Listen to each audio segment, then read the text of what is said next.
This channel's content is strictly for educational and informational purpose and does not endorse or promote any form of violence, harm, illegal activities, self-injuries and communal disharmony. জয়নগরের দিকে নজর রাখবো কারণ 10 বছরের নাবালিকাকে ধর্ষণ করে খুনের অভিযোগ। অগ্নিগর্ভ জয়নগরে মহিষমারি পুলিশ ফাঁড়ি এবং বাইকে আগুন, উত্তেজিত জনতার ছাত্রী নিখোঁজ হওয়ার পর অভিযোগ প্রথমে থানা নিতে চায়নি এমনই অভিযোগ উঠছে। ফাঁকা জমিতে দেহ উদ্ধার করা হয়, অভিযুক্তকে ইতিমধ্যে গ্রেফতার করা হয়েছে। সিসি ফুটেজ দেখে অভিযুক্তের খোঁজ মেলে। ধর্ষণ করে খুনের অভিযোগ আনা হয়েছে পরিবারের তরফ থেকে, পুরোটাই তদন্ত করে দেখছে পুলিশ কর্তারা। এলাকায় তুমুল বিক্ষোভ শুরু হয়ে যায়, তুলকালাম পরিস্থিতি, পুলিশ ফাঁড়িও ভাঙচুর করা হয়, অগ্নিগর্ভ পরিস্থিতি তৈরি হয়। এই মুহূর্তে ঠিক কি পরিস্থিতি, আমরা সরাসরি ঘটনাস্থলের দিকে নজর রাখবো। বিক্রম দাস এই মুহূর্তে আমাদের সঙ্গে রয়েছেন, আমাদের প্রতিনিধি। সরাসরি বিক্রম, যে পরিস্থিতি আজকে তৈরি হয়েছিল, যেখানে ক্ষিপ্ত মানুষজন পুলিশের বিরুদ্ধে তাদের মূলত অভিযোগ, পুলিশের গাফিলতি, পুলিশের নিষ্ক্রিয়তার বিরুদ্ধে তারা অভিযোগ তোলেন এবং তারপর ব্যাপক ভাঙচুর চলে, এই মুহূর্তে কি পরিস্থিতি? দেখো, এই মুহূর্তে পরিস্থিতি কিন্তু পুলিশ নিয়ন্ত্রণে এনেছে, অর্থাৎ যে ভিড় বা যে জমায়েত বা যে ক্ষুব্ধ জনতা ছিল তাদেরকে কিন্তু সরাতে পুলিশ সক্ষম হয়েছে। তুমি এই মুহূর্তে দেখতে পাচ্ছ যেই জায়গা আমরা দাঁড়িয়ে আছি একদম কুলতলি মোড়ে, সেখানে কিন্তু কার্যত গোটা এলাকা এই মুহূর্তে খাখা করছে, গোটা এলাকা থমথমের, সমস্ত দোকানপাট এখানে বন্ধ রয়েছে। তোমাকে জানিয়ে রাখবো, এই ঘটনার সূত্রপাত গতকাল সন্ধ্যেবেলা, যখন একজন স্কুল ছাত্রী, 10 বছরের স্কুল ছাত্রী, সে বাড়ির থেকে টিউশন পড়তে বেরোয়, সেই সময় সে নিখোঁজ হয়ে যায়। তার পরিবারের সদস্যরা পুলিশের কাছে গিয়ে একটি মিসিং কমপ্লেন করে এবং তারপর থেকেই পুলিশ তদন্ত করতে শুরু করে, যেখানে মূলত পুলিশ একটি সিসিটিভি ফুটেজ হাতে পায়। তারা দেখতে পায় যে ওই ছাত্রী, সে কিন্তু মাঝ রাস্তায় একজন সাইকেল আরোহীর সঙ্গে যাচ্ছে। সেই নির্দিষ্ট সাইকেল আরোহীকে চিহ্নিত করা হয় এবং রাত 3টের সময় ওই সাইকেল আরোহীকে তাকে ক্রমাগত জিজ্ঞাসাবাদ করা হয়। সে রাত্রি 3টের সময় ব্রেক করে এই জিজ্ঞাসাবাদের মুখে এবং তারপর সে জানায় যে ওই ছাত্রীকে, যেটা আমরা পুলিশ সূত্রে আপাততভাবে জানতে পারছি, যে ওই অভিযুক্ত ব্যক্তি সে জানিয়েছে যে যখন ওই স্কুল ছাত্রী যাচ্ছিল সেই সময় ওই স্কুল ছাত্রীকে যেখান থেকে তার মৃতদেহ উদ্ধার হয়েছে জলাশয়ের ঠিক পাশে তাকে নিয়ে যাওয়া হয় এবং সেখানে তাকে ফোর্স করার চেষ্টা করা হয়।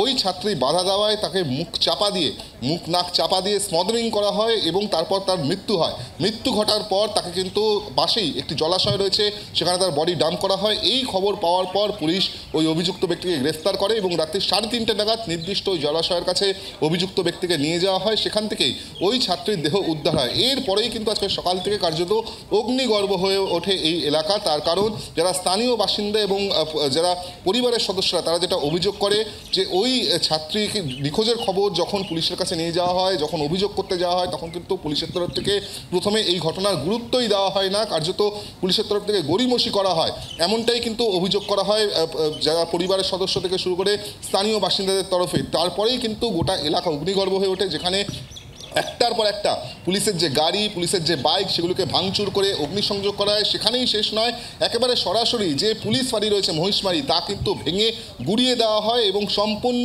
এই থানাটিকে অগ্নিসংযোগ করে আগুন লাগিয়ে দেওয়া হয়। দীর্ঘক্ষণ ধরে, প্রায় ঘন্টার পর ঘন্টা ধরে কিন্তু আগুন জ্বলতে থাকে এই নির্দিষ্ট ফাঁড়িটিতে। তার পরবর্তী ক্ষেত্রে বিশাল পুলিশ বাহিনী আসে এবং পুলিশের তরফ থেকে লাঠি চার্জ করা হয়, তার সঙ্গে সঙ্গে কাঁদানা গ্যাসের শেল ফায়ার করা হয়। পুলিশ জনতাকে ছত্রভঙ্গ করে এবং দীর্ঘক্ষণের প্রচেষ্টায় পুলিশ কিন্তু তাদের এই পরিস্থিতি নিয়ন্ত্রণে আনে। পুলিশের তরফ থেকে যেটা বলা হচ্ছে যে নির্দিষ্ট যেই ব্যক্তিকে ডিটেন করা হয়েছিল তাকে গ্রেফতার করা হয়েছে, কারণ তিনি ইতিমধ্যেই এই খুনের কথা কনফেস করেছেন, সে স্বীকার করেছে। তার স্বীকারোক্তিতে সে বলছে যে যখন এই ছাত্রী যাচ্ছিল তাকে কিন্তু একটি খালি জায়গায়, একটি ফাঁকা জায়গায় নিয়ে যাওয়া হয় জলাশয়ের পাশে, সেখানেই তাকে ফোর্স করার চেষ্টা করা হয় এবং ছাত্রী যেই মুহূর্তে অবস্ট্রাক্ট করে তাকে কিন্তু তার মুখ নাক চেপে ধরে ওই ব্যক্তি, তার ফলে তার মৃত্যু ঘটে এবং তারপরেই তাকে পার্শ্ববর্তী একটি জলাশয় ফেলে দিয়ে আসে। এরপরেই কিন্তু পুলিশ আধিকারিকরা সেই ডেড বডি উদ্ধার করে এবং তার সঙ্গে সঙ্গে অভিযুক্ত ব্যক্তিকে গ্রেফতার করে।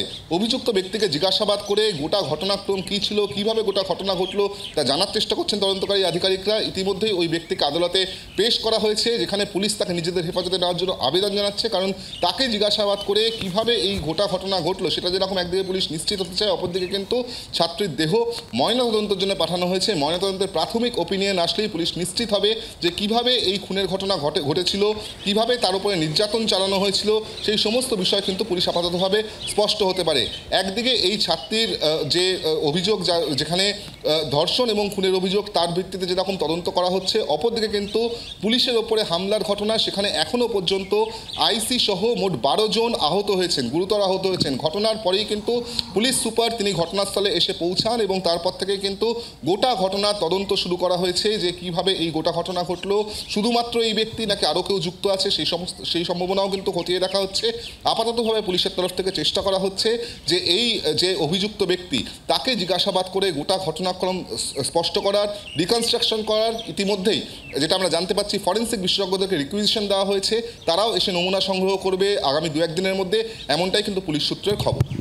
বিক্রম, তুমি আমাদেরকে যেমনটা বলছিলে, যেহেতু পোস্টমর্টেম করতে নিয়ে যাওয়া হয়েছে দেহর, ময়নাতদন্ত প্রাথমিক রিপোর্ট সামনে আসবে, পরিবারের তরফ থেকে অভিযোগ করা হচ্ছে ধর্ষণ করে খুন করা হয়েছে। এদিকে যে ব্যক্তিকে ইতিমধ্যেই গ্রেফতার করা হয়েছে, তাকে আদালতে পেশ করা হবে, তার বক্তব্য সে ফোর্স করে এবং তারপরে তাকে কিন্তু গলা টিপে খুন করা হয়েছে, এমনই তার বক্তব্য প্রাথমিকভাবে সামনে এসেছে। এখন তাহলে দেখার বিষয় যে ধর্ষণ করে খুন করা হয়েছে নাকি যৌন নির্যাতন চালানো হয়েছে, ঠিক কি হয়েছে সেটা একমাত্র পোস্টমর্টেমের রিপোর্টের পরই তা মানে বিক্রম সামনে আসবে।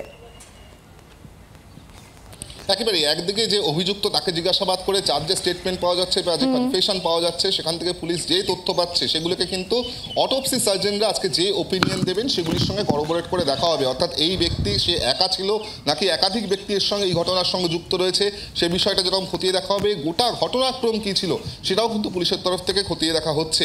পাশাপাশি রিকনস্ট্রাকশন করা হবে এমনটাও আমরা জানতে পারছি। কিন্তু আপাততভাবে এই ব্যক্তিকে আদালতে পেশ করা হয়েছে, যেখানে পুলিশ এই ব্যক্তিকে নিজেদের হেফাজতে চায় এবং এই ব্যক্তিকে তাকে নিয়ে কিন্তু রিকনস্ট্রাকশন করা হবে, এমনটাই পুলিশের তরফ থেকে জানানো হচ্ছে। অপরদিকে যেটা স্থানীয় বাসিন্দা থেকে শুরু করে যারা পরিবারের সদস্যরা যে অভিযোগটা করছে তা হলো যে যখন তারা ঘটনার অভিযোগ করতে যায়, অর্থাৎ নিখোঁজের মামলা করতে যায়, সেই সময় কিন্তু পুলিশের তরফ থেকে গোটা ঘটনাকে গুরুত্ব দেওয়া হয়নি এবং তার সঙ্গে সঙ্গে তদন্তে ঢিলেমি করা হয়েছে, এমনটাই কিন্তু তারা অভিযোগ করছেন। সেই অভিযোগের ভিত্তিতেই যেটা দেখা যায় যে আজকের কার্যত অগ্নিগর্ভ হয়ে ওঠে গোটা এলাকা। যদিও পুলিশের তরফ থেকে বিক্রম, অনেক ধন্যবাদ আমাদের সঙ্গে সরাসরি থাকার জন্য। বাংলার আওয়াজ, বাঙালির আবেগ, জি 24 ঘন্টা।